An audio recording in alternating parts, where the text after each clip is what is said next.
మోకాళ్లలో గుజ్జును పెంచి నొప్పిని తగ్గించి సర్జరీని దూరం చేసే ఫ్రీడమ్ వాక్. ఒంగోలులో బ్రేక్ పడింది. ఒక 2 సీట్లు పోయినాయి. అక్కడి నుంచి నెల్లూరు 7-7 గెలిచాం. తిరుపతి 7-7 గెలిచాం. కానీ దురదృష్టం పార్లమెంటు పోగొట్టుకున్నాం.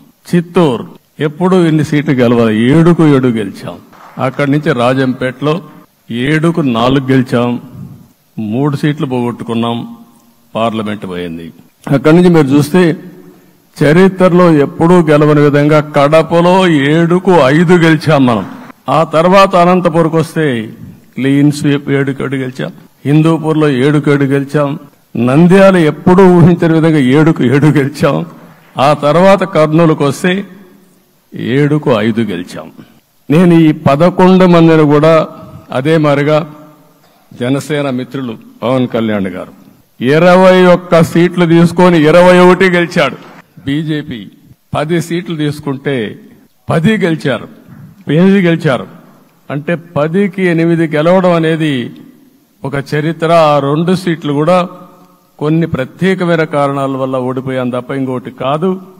అంటే ఇక్కడ ఒక లెసన్ మనందరికీ అర్థమైంది ఏంటంటే, అభ్యర్థులు గట్టిగా నిలబడుకున్న ప్రతి ఒక్క చోట ప్రజలు మనల్ని ఆశీర్వదించారు, గెలిపించారు. ఇదే ఈ యొక్క ఎన్నికల్లో మనందరం గుర్తుపెట్టుకోవాల్సిన ఒక ప్రత్యేకమైన విషయం. నేను చాలాసార్లు ఎన్నికలైన తర్వాత సమీక్షలు చేసుకున్నాం గాని ఇలాంటి విజయం, ఎలాంటి సాటిస్ఫాక్షన్ ఎప్పుడూ లేదు. దీనికి కారణం ప్రజలు మన మీద నమ్మకం పెట్టుకున్నారు. పార్లమెంట్ ఎన్నికల్లో కాదు, అసెంబ్లీ ఎన్నికల్లో చూస్తే 95,000 ఓట్ల మెజారిటీతో గెలిపించారు. గాజువాక 95,000 ఓట్ల మెజారిటీతో గెలిపించారు. ఈ విషయాలు నేను పవన్ కళ్యాణ్ గారు ఢిల్లీకి వెళ్ళినప్పుడు, పురంధేశ్వర్ గారు వచ్చినప్పుడు, ఈ రాష్ట్రంలో ఇచ్చిన మ్యాండేట్ వల్ల ఢిల్లీలో మమ్మల్ని అందరూ గౌరవించే పరిస్థితికి వచ్చారు.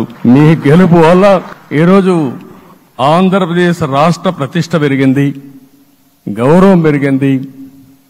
మనకు కూడా గౌరవం పెంచుకునే పరిస్థితికి వచ్చాం. అయితే ఇక్కడ ఒక విషయం మనం గుర్తుపెట్టుకోవాల్సింది, ఎంపిక చేసినప్పుడు అన్ని విషయాలు మేము కూలంకుషంగా ఆలోచించాం. ఏ సీటు ఏ అభ్యర్థులు ఏ పార్టీ తీసుకుంటే గెలుస్తారో ఆలోచించాం.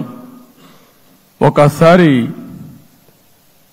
అవి నేను చాలాసార్లు చూసినప్పుడు సీట్ల ఎంపికలో చాలా సమస్యలు వచ్చేటివి.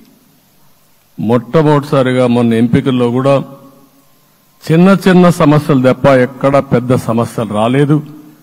అంటే మేమందరం కూడా ఒకటి ఆలోచించాం, గెలిపే ధ్యేయంగా పనిచేయాలి. కాబట్టి ఏ సీట్లో ఎవరు సీట్ ఇస్తే వాళ్ళు గెలుస్తారో ఆ సీట్లే ఇచ్చాం. అదే సమయంలో సీట్లు ఇచ్చిన తర్వాత ప్రతి ఒక్కరూ గౌరవించి గెలిపించే బాధ్యతకు వచ్చారు. ఇంకొక పక్కన ఈరోజు మిమ్మల్ని అందరినీ ఇప్పుడే పవన్ కళ్యాణ్ గారు చెప్పినట్టు వారి యొక్క సమయ స్ఫూర్తిని నేను ఎప్పుడూ మర్చిపోలేను.